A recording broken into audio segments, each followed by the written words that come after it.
If you've ever left a job or you're thinking about leaving a job, or you've had someone ask you, what do you do? And you suddenly don't have an answer to say, that's the feeling we're talking about today. Not how to fix it, not a 5 step process to find yourself, but more so what it actually feels like when your whole identity has been living inside your job title without you knowing it. I'm Funanya, and I'm smack in the middle of this season right now. And this is not advice coming from the other side. This is me in it paying attention. So let's get into it. Here's what actually happened. I was at a birthday dinner, good vibes, good people, good music, good food. And, this is where small talk conversation kind of thrives. And so, someone just kindly turned over to me and said, so what do you do? And, I've been asked this question many times, so thousands of times probably, but it was on autopilot. So, you say what you do, the company, the title, it makes sense. You kind of get placed in conversation. But this time around, when I was about to say something, nothing came out. Again, I didn't forget. It's just the answer that I would usually give is not there anymore. And so I said something like, I'm on a career break. I'm in between things, and it technically is true, but that really isn't anything. And so the person was polite. They were nice. They're like, "Oh, that's good for you. Great. Congrats."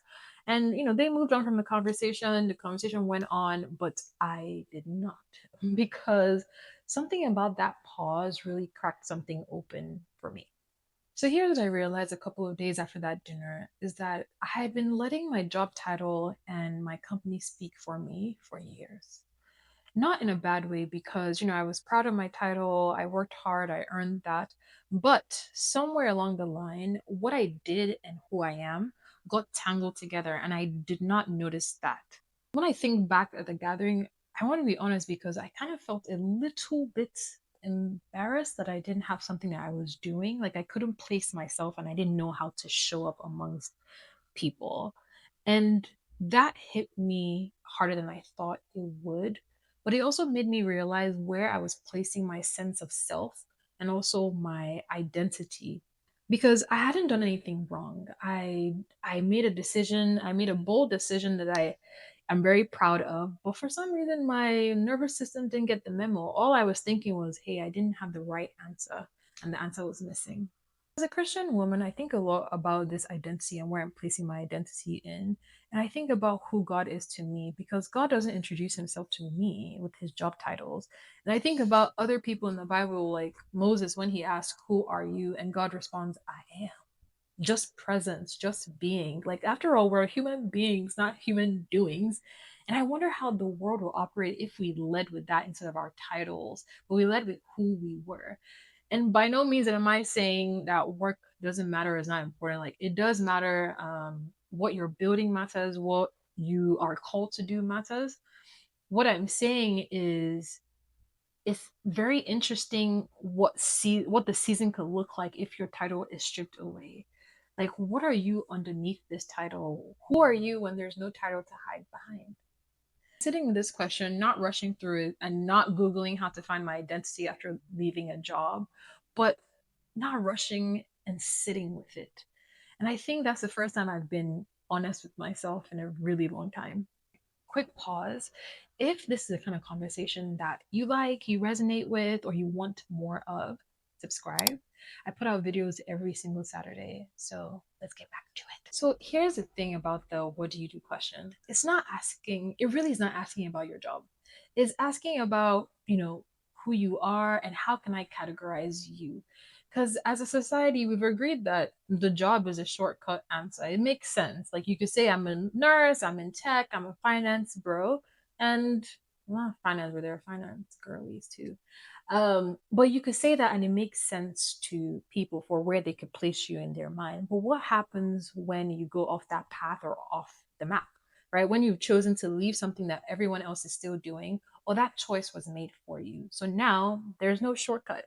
Now you have to show up as yourself, no credentials, no titles, just as you. And as for those of us that are high performing, high achieving, especially for a long time, this could be very, very disorienting. I talked to someone recently who said the hardest part of leaving her job wasn't even the finances or, the uncertainty, but it was more so dreading this what do you do question, especially when she's with friends or hanging out with friends or networking or even dating. And I felt that in my chest. I felt it. And because I get it, we weren't taught to introduce ourselves without our resumes. We were taught to lead with our titles, our credentials, earn the room before people could actually see you. This season is teaching me is the opposite or the reverse because now I'm leading with who I am and the work would follow. And that's uncomfortable, but I think something real is being built in this uncomfortability. I still don't have a perfect answer for the what do you do question.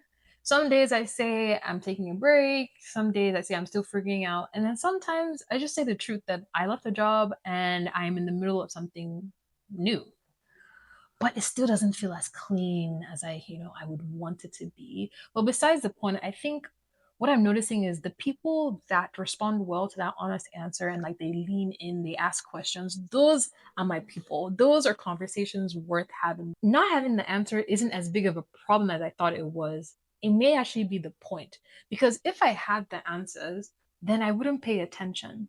And this is what this challenge is about: paying attention, being present, figuring it out in real time, and trusting God in the process. Wherever you are in that season, whether you are still in the job, contemplating maybe leaving and thinking, what am I going to tell people? Or you've already left and you're still in this pause, this is one thing you should know. That confusion or that thought isn't a sign that you made a mistake. It may actually be a sign that is pointing you that you're now asking the right questions of who you are beneath. I won't even say beneath, like above that title. Who are you above that? Who are you without that? If this resonated with you, the next video we're going to talk about something I'm noticing about freedom. I'll link it somewhere in the video, but make sure you like, subscribe, and I will see you in my next video. Bye.